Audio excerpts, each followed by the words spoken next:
And we're here at Matsuricon 2009. I'm here with Trevor Devall, who is a voice actor and a part of VoicePrint. How you doing? I'm very well, thank you. Okay. Enjoying the con so far? Just started, though. I know, but already it's wonderful. I've only been here an hour, and already I feel like it's home. It's nice. Okay, cool.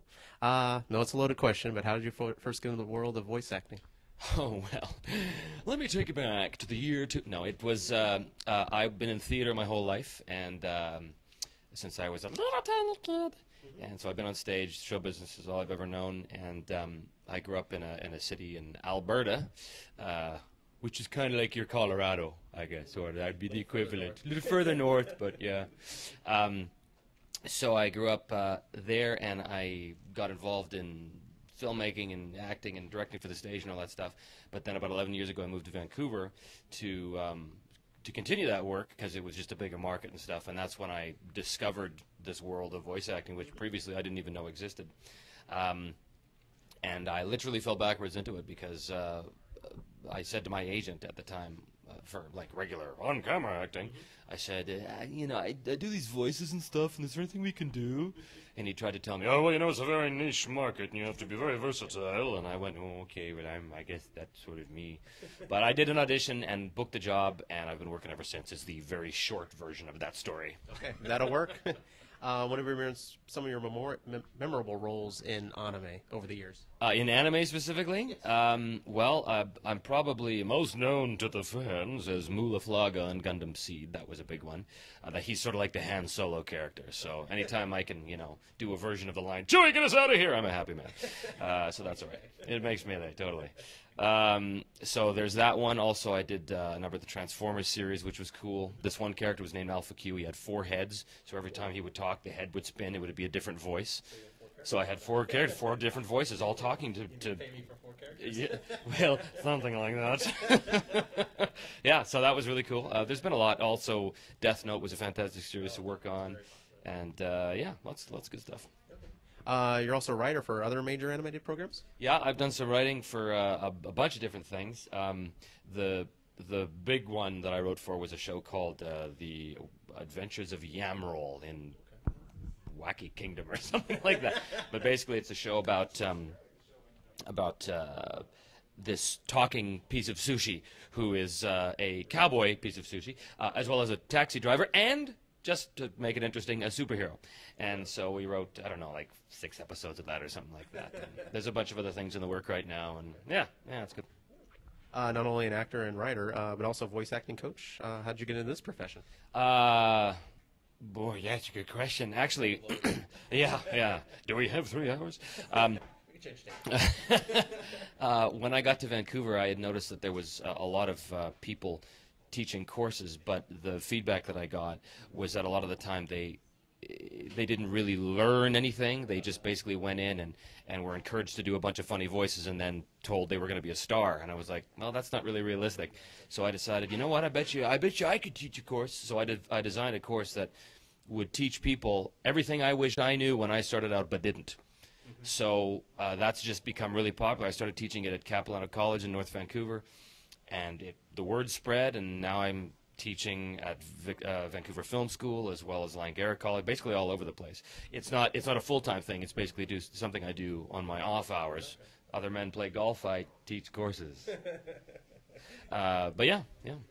So with the learning curve you had over the years, you're teaching them to the other fans. That's exactly right. Yeah.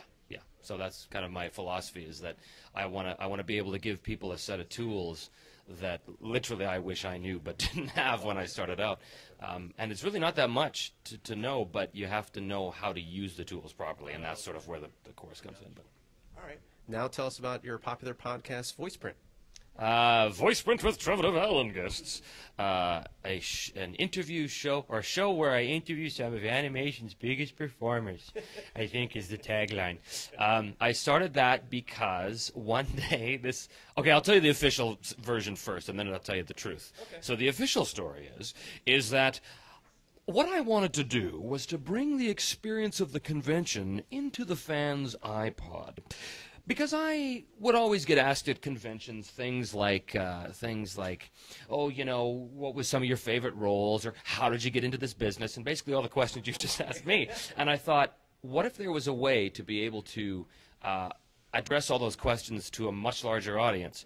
And then I thought, well, maybe a little podcast would do. And so I'm sort of uniquely suited to interview voice actors, considering I am one, and I'm friends with all of the big, great voice actors like Scott McNeil and David Kay and all these folks. So I thought, let's do it, because it doesn't cost me anything. I do it out of my home studio. Yeah, there you go. So that's the official story.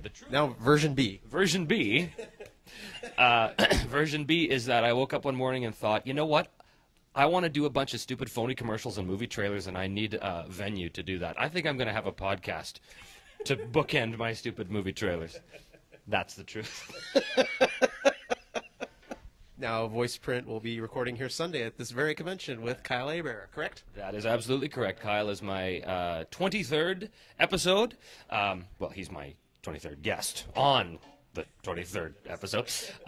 So we're very excited about that. It'll be the second live show that I've done. The first one was back in Edmonton with Vic Magnana from Texas, and that turned out great. So yeah, it's going to be awesome to have the live crowd there asking questions and cheering and yelling and rioting and throwing things at me and yeah, dodging. Yeah, very excited about that. Okay, cool. Switching focus of the convention, what do you think of the charity events like Platonia they're doing at this convention to help out? I think it's fantastic. I haven't actually seen anything quite like this at other conventions. I've done quite a few of them. And I think that anytime you can sort of get a large group of people like this all kind of focused on helping out a particular cause, it really goes a great distance. And I'm completely in support of it, especially considering cancer has affected my own life, and not me personally, but my immediate family has been affected by it. So, of course, I'm certainly in favor of anybody using their resources to try and continue the fight. Well, that's a big focus here. Is it good to get out the word on the fight against cancer? Yeah, absolutely. Although, like I insinuated before, if we better not get the word out, otherwise cancer might change its tactics, and then we're having a whole new fight in our hand. But that's just a stupid joke. I'm going to not say that one on camera. And finally, any current or upcoming roles, projects you'll be working on later this year that you could tell us about? That I can tell you about? No. Are there projects? Yes.